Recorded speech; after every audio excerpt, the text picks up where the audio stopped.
अस्सलाम वालेकुम, मैं हूं रज़ा सिद्दीकी और आप लोग देख रहे हैं मेरा यूट्यूब चैनल। आज जिस टॉपिक पर हम लोग बात करने जा रहे हैं वो है स्टॉक मार्केट। स्टॉक मार्केट होती क्या है और इसकी ज़रूरत क्यों होती है।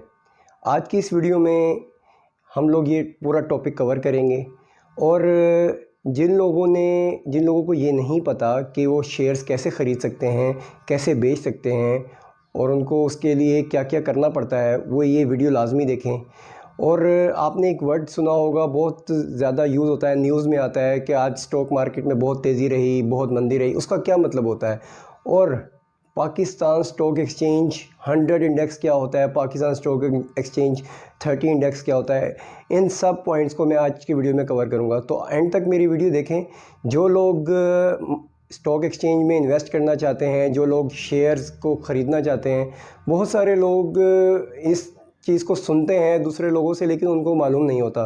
तो जो आज मेरी वीडियो देखने के बाद इंशाल्लाह आपको जो बेसिक पॉइंट्स हैं, वो जो बेसिक्स हैं वो आप समझ सकते हैं। और अगर आपके सामने कोई बात कर रहा है शेयर्स की और ये सारी टर्म्स यूज़ कर रहा है, तो वो आपको काफ़ी हद तक समझ आ जाएंगी और आप भी इस फील्ड में जाकर इन्वेस्ट कर सकते हैं, कुछ कमा सकते हैं। लेकिन डेफ़िनेटली इसके लिए कुछ ना कुछ एक्सपर्टीज़ और कुछ ना कुछ रिसर्च की ज़रूरत होती है। तो चलिए शुरू करते हैं। स्टॉक मार्केट होती क्या है, स्टॉक मार्केट की ज़रूरत क्यों पड़ती है? सबसे पहले हमें ये जानना है। स्टॉक मार्केट बेसिकली एक प्लेटफॉर्म होता है जहां पर मुख्तलिफ़ कंपनीज़ अपनी कैपिटल रेज़ करने के लिए आती हैं। अब ये कैपिटल रेज़ क्या करना होता है? बेसिकली जो कंपनीज़ हैं उनके पास 3 से 4 ऑप्शंस होती हैं जहां से वो पैसा उठाकर अपनी प्रोडक्ट्स बनाने में पैसा लगा सकते हैं, या कोई वो नया वेंचर शुरू करना चाह रहे हैं, या कोई नई इंडस्ट्री लगाना चाहते हैं, तो उनके लिए ऑप्शंस होती हैं जिसमें वो जहां से वो आपका जो अपना जो पैसा है वो उठा सकते हैं। उसके पास क्या क्या है? सबसे पहले उनके पास बैंक्स की ऑप्शन होती है, बैंक से वो पैसा लेते हैं, बैंक से बोरो करते हैं। जो भी करंट प्रॉफिट रेट होता है उसके ऊपर कोई भी कंपनी है, हम नेस्ले की एग्जांपल ले लेते हैं। नेस्ले क्या करता है, उन्होंने कोई भी एक दही बनाने की फैक्ट्री लगा ली है। अब उनको प्रोडक्ट को ग्रो करने के लिए उनको पैसे की ज़रूरत है। वो क्या करता है, वो जाता है बैंक के पास, बैंक उनको फाइनेंस करता है। उसके बाद उनके पास क्या ऑप्शन, उनके पास ऑप्शन होती हैं कि वो अपनी कोई वेंचर कैपिटलिस्ट होते हैं जो जिनसे वो पैसा ले सकते हैं। इसके अलावा कुछ और फर्म्स होती हैं जो कैपिटल प्रोवाइड करती हैं जो शेयर के बदले। अब ये कैपिटल रेजिंग क्या होता है? कैपिटल रेजिंग बेसिकली जो फर्म्स होती हैं या जो कंपनीज़ होती हैं उनके पास कुछ ऑप्शंस होती हैं कि वो अपना पैसा बोरो कैसे करें। वो बैंक से बोरो कर सकती हैं, कुछ वेंचर कैपिटल फर्म्स होती हैं जो कि आपकी कंपनी में कुछ शेयर के बदले इन्वेस्टमेंट कर देती हैं। इसके बाद जो तीसरी और बहुत ही इंपॉर्टेंट ऑप्शन होती है वो होती है स्टॉक मार्केट, जिसके ज़रिए आप अपने शेयर्स इशू कर सकते हैं और जो इंडिविजुअल्स, मेरे और आप जैसे इंडिविजुअल्स हैं, उनको अपनी कंपनी में शेयर होल्डर बना सकते हैं। अब कंपनी ये करती क्यों है? बेसिकली उन्होंने अपनी एक प्रॉफिटेबिलिटी के हिसाब से और अपनी फिजिबिलिटी के हिसाब से देखना होता है कि हमें कौन सा ऑप्शन फिजिबल है, यानी कि हमें सस्ता कौन सा ऑप्शन पड़ रहा है। बैंक से बोरो करना सस्ता पड़ रहा है, वेंचर कैपिटल फंड्स जो हैं उनसे इन्वेस्टमेंट करवाना सस्ता पड़ रहा है, या जो हम इंडिविजुअल्स के पास जाकर शेयर्स लेंगे उसको उसमें हमें जो उनको पे आउट करना है वो सस्ता पड़ रहा है। तो डेफिनेटली जो सबसे सस्ती ऑप्शन होती है वो आपके पास शेयर्स की होती है। तो कंपनीज़ क्या होती हैं, अपने शेयर्स को फ्लोट करती हैं मार्केट के अंदर। उसको एक स्पेसिफिक नेम दिया जाता है जिसे इनिशियल पब्लिक ऑफरिंग कहते हैं, आईपीओज़। आप किसी भी कंपनीज़ का सुनते होंगे कि फॉर एग्जांपल नेस्ले ने जब पहली मरतबा अपने जो मार्केट में शेयर फ्लोट किए होंगे तो वो आईपीओज़ के थ्रू किए होंगे। आईपीओज़ जो होते हैं उनकी एक वो फेस वैल्यू रखता है जिसके अगेंस्ट जो है ना जो पब्लिक है वो शेयर ख़रीद सकती है।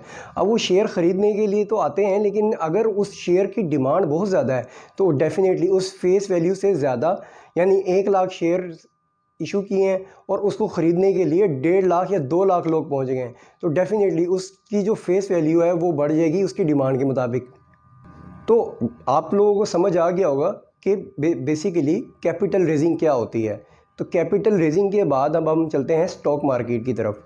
अब स्टॉक मार्केट में फर्म लिस्ट कैसे होती है, और उसके बाद आपको मैं बताऊंगा कि आप शेयर्स बाय एंड सेल कैसे कर सकते हैं, और पाकिस्तान स्टॉक एक्सचेंज 100 इंडेक्स या 30 इंडेक्स क्या होता है। अच्छा, पाकिस्तान में जो स्टॉक मार्केट है वो पाकिस्तान स्टॉक एक्सचेंज के नाम से काम करती है, और ये तकरीबन हर प्रोविंस में, जैसे कि कराची में कराची स्टॉक एक्सचेंज है, इस्लामाबाद स्टॉक एक्सचेंज है, लाहौर में लाहौर स्टॉक एक्सचेंज है, लेकिन जो पाकिस्तान की सबसे बड़ी स्टॉक एक्सचेंज है वो कराची स्टॉक एक्सचेंज है, जहाँ पे तकरीबन 500 550 से ज़्यादा कंपनीज लिस्टेड हैं। अब जो ये स्टॉक एक्सचेंज है, ये बेसिकली जैसे मैंने आपको बताया है कि ये कंपनीज़ को एक प्लेटफॉर्म प्रोवाइड करती है जहाँ पर वो अपनी जो कैपिटल रेजिंग कर सकती हैं। इसके बाद जो इन्वेस्टर हैं वो वहाँ पर उसके शेयर्स में इन्वेस्ट कर सकते हैं और उससे प्रॉफिट कमा सकते हैं, या अगर वो शेयर ऊपर जा रहा है तो डेफिनेटली प्रॉफिट होगा, अगर वो नीचे जा रहा है तो नुकसान होगा। तो लेकिन इसके लिए डेफिनेटली आपको बहुत ज़्यादा एक्सपर्टीज़ की ज़रूरत है, बहुत ही ज़्यादा एक रिसर्च की ज़रूरत है, इसलिए बहुत सारे लोग इसमें नुकसान भी कर बैठते हैं। तो इसके लिए मैं आपको यही मशवरा दूंगा कि आप लोग इसको किसी ब्रोकरेज फर्म्स का यूज़ करें। ब्रोकरेज फर्म्स ऐसी फर्म्स होती हैं जो कि स्टॉक एक्सचेंज और आप इंडिविजुअल्स के दरमियान एक इंटरमीडिएट का रोल प्ले करती हैं। आप उनके थ्रू जो है ना पैसा इन्वेस्ट कर सकते हैं। वो आप लोगों का पोर्टफोलियो मैनेज करते हैं, एक रिसर्च करते हैं मार्केट में कि आपको कहाँ इन्वेस्ट करना चाहिए। आपका वो एक पूल इन्वेस्टमेंट कर देते हैं कि आपको किन किन शेयर्स में इन्वेस्ट करना चाहिए। और ये जो ब्रोकरेज फर्म्स हैं ये अपनी कुछ फ़ीस के बदले आपको ये तमाम फैसिलिटीज़ प्रोवाइड करती हैं। जैसे कि मैंने आपको बताया था कि एक बहुत ही न्यूज़ में एक टर्म यूज़ हो रही होती है कि आज पाकिस्तान स्टॉक एक्सचेंज में तेज़ी रही, उसके पॉइंट्स बढ़ गए, और कुछ कभी आप सुनते हैं कि पाकिस्तान स्टॉक एक्सचेंज में जो है ना बहुत ही मंदी रही, उसके जो पॉइंट्स कम हो गए। उसका क्या मतलब होता है? बेसिकली जो पाकिस्तान की बड़ी फर्म्स हैं वो 100 बिग फर्म्स जो होती हैं वो आपकी स्टॉक एक्सचेंज पे लिस्ट होती हैं, और उसको एक हम क्या कहते हैं 100 इंडेक्स। बेसिकली ये एज ए बेंचमार्क यूज़ होता है। जैसे कि आप सैम्पलिंग करते हैं, आप कोई भी, जैसे टीवी के लिए लोग टीआरपी का वर्ड आप यूज़ करते हैं कि भाई किसी भी प्रोग्राम चल रहा है कोई भी टीवी के ऊपर, उसकी टीआरपी ज़्यादा है और किसी की टीआरपी कम है। वो बेसिकली आप ये तो नहीं करते कि ना कि पूरे पाकिस्तान की टीवीज़ को आप एनालाइज़ कर रहे होते हैं, लेकिन उसका मतलब ये होता है कि उन्होंने कुछ सिस्टम लगाया होता है जिसमें से तकरीबन 10,000 लोगों के टीवीज़ को कैच किया जाता है, उसको सैंपल के तौर पे यूज़ किया जाता है और उससे अंदाज़ा लगाया जाता है कि आपका जो प्रोग्राम है वो कैसा चल रहा है। इसी तरीके से पाकिस्तान स्टॉक एक्सचेंज में, कराची स्टॉक एक्सचेंज में जो बिग 100 कंपनीज़ हैं उनका डाटा लिया जाता है, जिनकी मार्केट कैपिटलाइजेशन सबसे ज़्यादा है, उनको एज ए बेंचमार्क यूज़ किया जाता है। तो उनकी प्रॉफिटेबिलिटी के हिसाब से, उनकी लिस्ट होने के हिसाब से बताया जाता है कि आज इतने पॉइंट्स में इजाफा हो गया है। तो अगर वो प्रॉफिटेबल रही हैं, उन्होंने कारोबार ज़्यादा किया है उस दिन में उस स्टॉक मार्केट में, तो वो आपको सुनने में आ रहा होता है कि स्टॉक एक्सचेंज में तेज़ी रही, तो इसका मतलब ये होता है कि उनका कारोबार ज़्यादा हुआ उस दिन, उनके शेयर ज़्यादा ख़रीदे गए हैं। तो इस वजह से आप लोगों को अंदाज़ा हो जाएगा। इसी तरीके से कुछ कंपनीज़ आप लोगों को डिविडेंड भी प्रोवाइड करती हैं, यानी कि उनका ईयरली जो भी प्रॉफिट होता है, कोई मंथली, कोई क्वार्टरली, कोई सेमी एनुअली, कुछ कंपनीज़ आप लोगों को डिविडेंड यानी होल्डर्स को प्रॉफिट भी प्रोवाइड कर रही होती हैं अदर देन उनकी जो शेयर की वैल्यू होती है। अब जो सबसे इम्पोर्टेंट है कि आप लोग शेयर्स ख़रीद कैसे सकते हैं और बेच कैसे सकते हैं।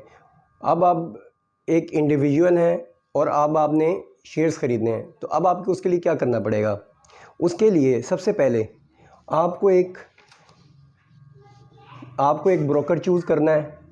उसके बाद आपको उस ब्रोकर के साथ अपना अकाउंट ओपन करना है, और उसके बाद आपके पास है आ जाएगा कि अब आपने अपने अकाउंट में जो फ़ंड्स हैं वो डिपॉज़िट करने हैं। जो भी इन्वेस्टमेंट, यानी 1 लाख, 2 लाख, 5 लाख, जितनी भी आपकी इन्वेस्टमेंट है वो आपने डिपॉज़िट करनी है।